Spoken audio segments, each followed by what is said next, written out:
Hello, welcome to this educational video blog. This video is intended to complete one of the required pieces of coursework in the IB Music curriculum. In this educational video blog, I will compare two distinct musical cultures by comparing musical features in certain pieces belonging to those cultures. The cultures that I have chosen are Russian folk music and Venezuelan dance music, Salsa. The reason why I chose these cultures is firstly due to the fact that I'm originally from Venezuela, making me naturally drawn to my national music. Also, I have been exposed to a wide range of Venezuelan music. I chose the Russian piece because I've always had a fascination for Russian culture. The pieces that I have chosen from each culture are Katyusha by the Balalaika Ensemble Wolga and Mala Suerte by the Dimension Latina. The specific links that I found between these two cultures are in the areas of melodic development, harmonic rhythm, and meter, along with several simpler similarities between the two cultures. I will illustrate those similarities using extras taken from recording of those pieces, and the use of a chart to show the harmonic rhythm. I hope that at the end of this educational video blog, the links between these two cultures are clear.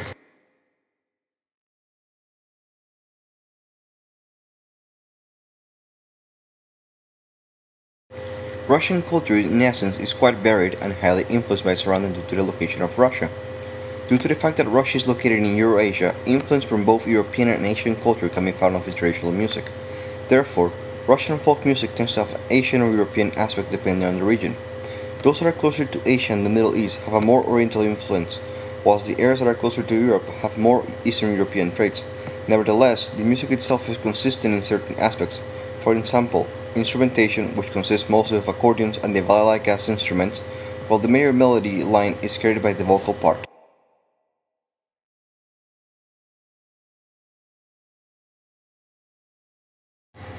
Salsa itself is originated in Cuba and then later developed in underground dancing clubs in New York. But as many different styles of Latin music, salsa changes from country to country. Venezuelan salsa carries basically the same harmonic rhythm and highly syncopated melodies as traditional Cuban salsa, but melodic bass lines and traditional instruments like charrasca, which is a percussion instrument that resembles a metal can that when struck with a metal stick produces a distinct sound, give Venezuelan salsa a different style and flavor of its own.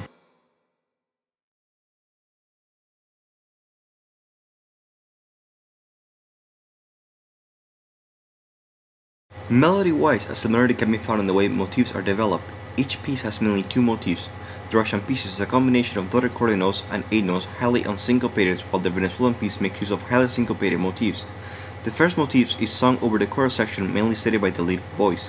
The second one is sung over the chorus section by the voice being accompanied by the instruments.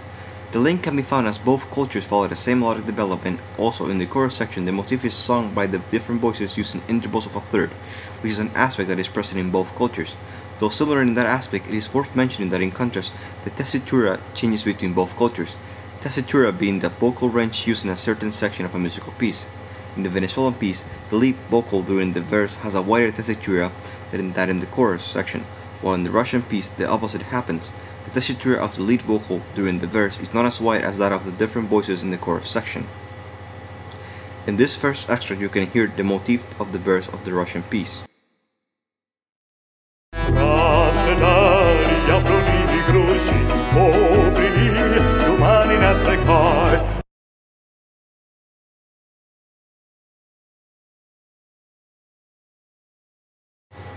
Here you can listen to the motifs of the verse of the Venezuelan piece.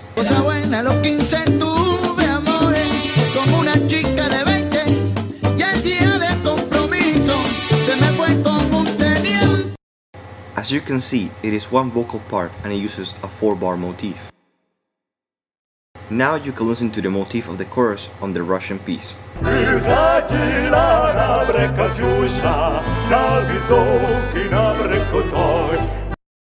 And here is the motif of the chorus on the Venezuelan piece.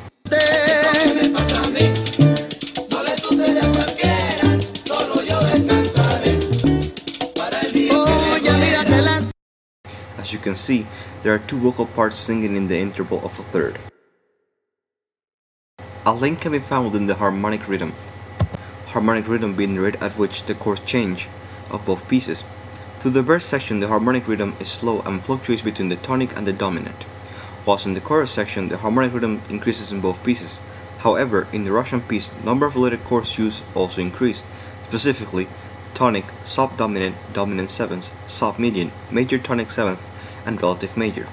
This is not the case for the Venezuelan piece, as it only makes use of tonic, subdominant, subdominant first inversion, and dominant. The following extract shows the harmonic rhythm in the Russian piece, from verse to chorus.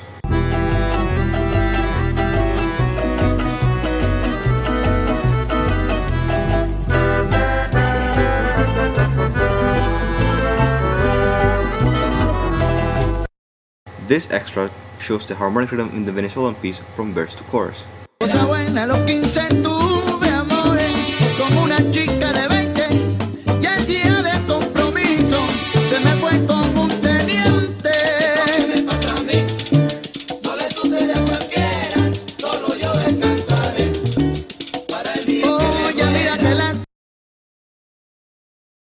It is difficult to really appreciate the change in harmonic rhythm in the pieces just by listening to the extras, which is why I have provided a chart specifying the way the chord changes in each section of those pieces.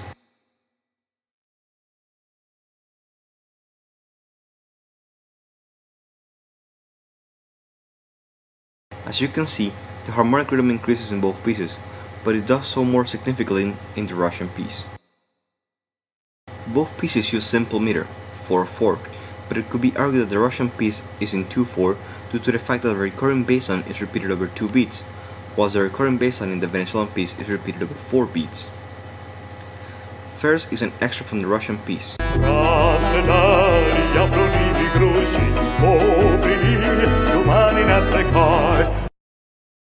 Now, this is an extra from the Venezuelan piece.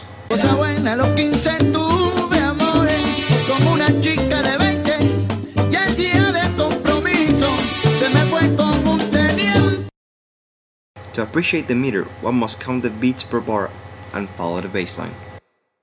Both pieces have similar structure, which is a modified verse-chorus. The verse follows one motif, while the chorus follows a different motif. Both pieces have an instrumental introduction and an instrumental bridge, where the instruments take over playing variations of the main motif, similar to improvisation.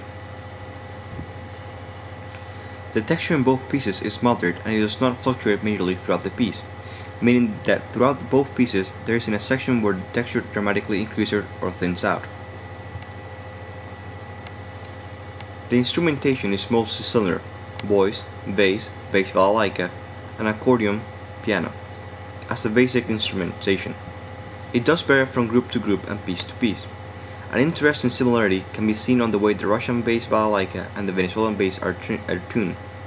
Both use a standard EA-DG tuning. Also, both instruments are played pizzicato. Both pieces are in minor key and make use of the Aeolian mode. Both pieces do have a more festive timbre even though written in minor keys. A difference can be seen as the Venezuelan piece is highly syncopated, while the Russian piece is more of a march with straight accents and simple rhythms.